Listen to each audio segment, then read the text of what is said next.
Obviously, this blows up in his face. You can't leave your wife for the woman in your basement and not expect there to be repercussions.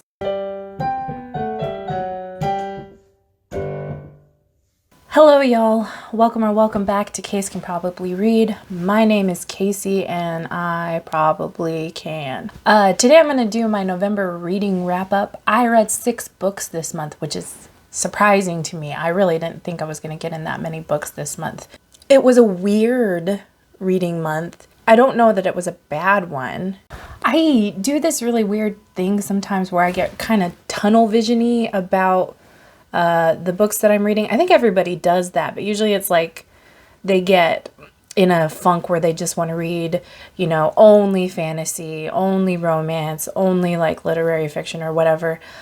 I get stuck on like personal research topics, things that I want to know more about, and then that's all I want to read about. That's all I want to find out about. And so this was one of those months. The subject was Welsh mythology and Arthurian legend. I just really wanted to know more about some of the minor characters in the Arthur stories. So almost all of the books that I read this month are in that vein, with the exception of about, I think, like 2 titles. So buckle up. The first thing I read this month was Culhwch. Culhwch and Olwen. Culhwch and Olwen is one of the earliest surviving Welsh prose texts. It was included in Lady Charlotte Guest's Mabinogion, and the version that survives to this day was probably written in the 11th or 12th century, but the story itself is probably much older than that. The story is wild. Culhwch is cursed by his stepmother because he doesn't want to marry his stepsister. So she curses him to fall in love with a girl named Olwen, who is the daughter of this big bad giant. His name is Ysbaddaden something. Ysbaddaden the giant, and he does fall in love with her even though he's never met her. So he goes to King Arthur and asks for help in his quest to obtain Olwen as his bride. Arthur chooses 6 of his knights to help Culhwch. There are people who can shapeshift and talk to animals. There's this crazy giant evil boar that has a bunch of shaving utensils like a razor and a comb and something else between his ears, who turns out to be like one of the main baddies in the story. So it's fun for the whole family. I like this version of Arthur and his knights a lot better than the later French versions. They're a lot less pious and a lot more rough and rowdy. There are definitely some draggy parts to it. Like there's this part when Culhwch first arrives at Arthur's court and Arthur asks him what boon he would want from him, and he doesn't just say what he wants. He says, I want you to help me get Olwen for my bride, and I charge you by this person and this person and this person and this person. It goes on for like 4 pages of him just like naming all the people in Arthur's court, which is a lot like the Welsh Book of Numbers here. My favorite character in the story is probably Kay. He gets some really funny one-liners. Kay and the character Bedwyr are like best buds. In several of the old stories, Bedwyr is missing one of his hands. He's one-handed. And so Kay has this exclamation when he's like saying like, oh my God, or like slap butter on a biscuit and call me a whatever. He'll say like, by the hand of my friend.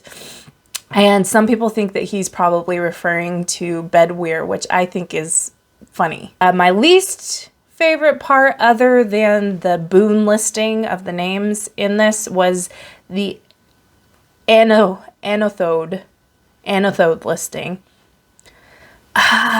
These words are hard. So the Anothode listing is basically a list of impossible tasks. So when Culhwch finally goes and asks the father of Olwen if he can marry Olwen, Ysbaddaden's like, yeah, you can if you do this. He'll like name something really crazy that he expects Culhwch to do. Every time that Ysbaddaden gives him a task, he says, it will be easy for me to compass this, although thou mayest think that it will not be easy. And then Ysbaddaden comes back with, though thou get this, there is yet that which thou wilt not get. And this goes on again for like several pages. It feels like Culhwch is egging him on.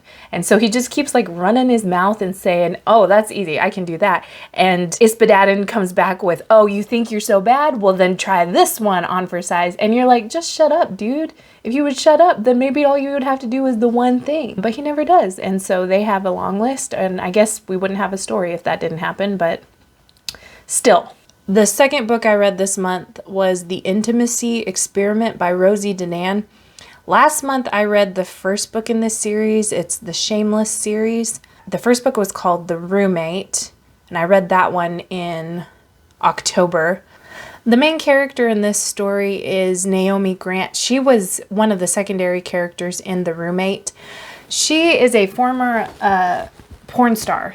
In the first book, she and Clara and Josh, who were the main couple from the first book, began this internet company called Shameless that was kind of like a sex ed company. And this is set several years after that first book, I think maybe 2 or 3 years. In the time since that book, the main character, Naomi Grant, has gotten her PhD and she wants to be able to lecture on like intimacy and sexual education. But she's having a hard time finding a job because it seems like a lot of higher education institutions can't see beyond her past as a sex worker. Well, she meets this young, handsome rabbi named Ethan Cohen. The synagogue that he is the rabbi of is small and older, and it's having a hard time keeping its doors open. And so as a last-ditch effort, he tries to recruit Naomi to come and start giving lectures on modern intimacy. It takes a while, but she eventually agrees to do this series of lectures for him. It is a romance, so naturally everybody dies at the end. Just kidding. They obviously fall in love. I'm not really sure how I felt about this book. I know it wasn't my favorite book in the world. I did like it. It seemed like it was more serious and weighty than The Roommate was. And that wasn't bad. That wasn't a bad thing. The conflict in the story, I think it's just that I don't get the conflict. It doesn't seem very conflicty to me. The conflict between Naomi and Ethan and the thing that kind of kept them apart, I felt like it could have been resolved if they had just talked to each other. And that wouldn't be that big of a deal because this is a romance. And so obviously things are like that are going to happen. But the whole point of the book was that they were teaching people about modern intimacy. And this was the point of one of their seminars, was talking to that person that you're thinking of dating and finding out what you expect from them and finding out what they expect from you and being honest with each other. I just have a hard time believing that it didn't occur to them to just talk to each other about their expectations. That feels rambly. That's probably rambly. It probably doesn't make any sense. I just felt like the conflict was just not really a solid conflict. But there were some other things that I found very interesting about it. Like it kind of explored what it means to be a young Jewish person in modern times. I found that very interesting. And also just an exploration of the hang-ups we have as a society about sex and sex education and, you know, the taboos that we associate with people who work in the adult entertainment industry. Most of the book I didn't really have strong feelings about. There were 2 spots though that did make me get a little teary-eyed. There's a chance that this might get a little spoilery, so you may want to skip ahead if you are interested in reading this. At the end of the book, Naomi Grant gets the opportunity to give a lecture at the high school that she went to as a teenager. She ends up talking to them about how to handle breakups and all of the self-care and grace that you need to give yourself. And it did make my heart break a little for her and for those kids. I think we've all been at that point in our lives when we're young where it just feels like your life is falling apart and all of your emotions are so huge. And someone who has been through that themselves gives you the words or the permission that you need to let yourself fall apart and start to rebuild. And they make you feel not so completely alone in your grief for lost friends or lost lovers. That scene made me feel all those feelings, remembering how it's felt to be on both sides of those conversations, both as a teenager with a broken heart and as an adult who's trying to convince a teenager with a broken heart that even though it feels like it, this is not the end of the world. So I guess I did feel things about this book. The third book I read this month was A Tale Dark and Grim by Adam Gidwitz. I talked about this in a video earlier this month. I think at that time I was just about to read this book. What the author basically did in this book was they took several Grimm's fairy tales and kind of retrofitted them to be part of one big epic story that casts Hansel and Gretel as the heroes. I did read a lot of Grimm's fairy tales when I was younger, and I thought it was neat how the author kind of tweaked each fairy tale to fit into his larger story. But it did end up kind of just feeling like a bunch of stories threaded together instead of one awesomely epic story. It was a good book. There were several impactful quotes that I took away from it. And maybe I just wasn't in the right headspace to read this one this month. It wasn't something that I desperately wanted to get back to every time I had the chance to read. It was something that I had to force myself to go back and read it to finish it. My favorite thing about it, though, actually came at the very end in the author's acknowledgments. He told the story about a principal at a school that he taught at who read Grimm's The Seven Ravens to his students, and he freaked out because of all the violence that's in the stories, and his principal reassured him. And he said, so it was Gabe Howard, who was the principal, who introduced me to Grimm, and Gabe Howard, who taught me and still does teach me to trust that children can handle it no matter what it is. I just love that.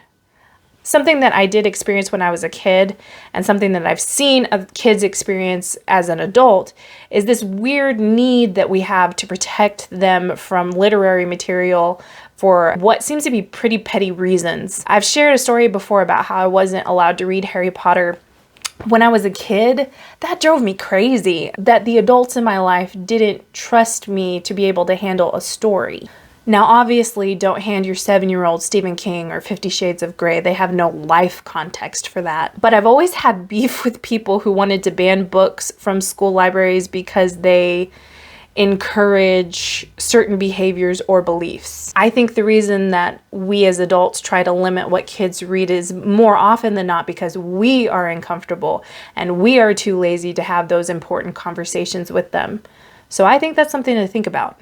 The next book I read was The History of the Kings of Britain by Geoffrey of Monmouth. This was written in the 12th century, and it's supposed to be a history of British kings from Trojan times all the way up until the Anglo-Saxons kind of took over Britain.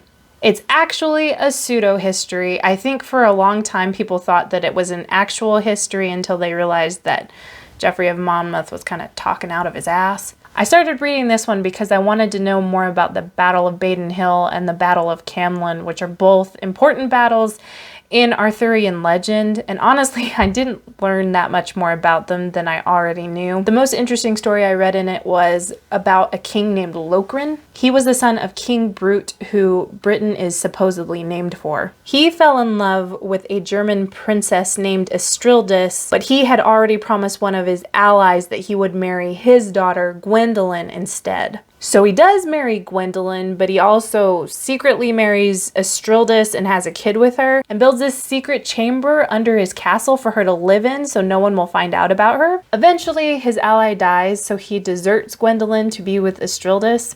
Obviously, this blows up in his face. You can't leave your wife for the woman in your basement and not expect there to be repercussions. Gwendolen is pissed. She gathers an army to fight Lokrin. He dies.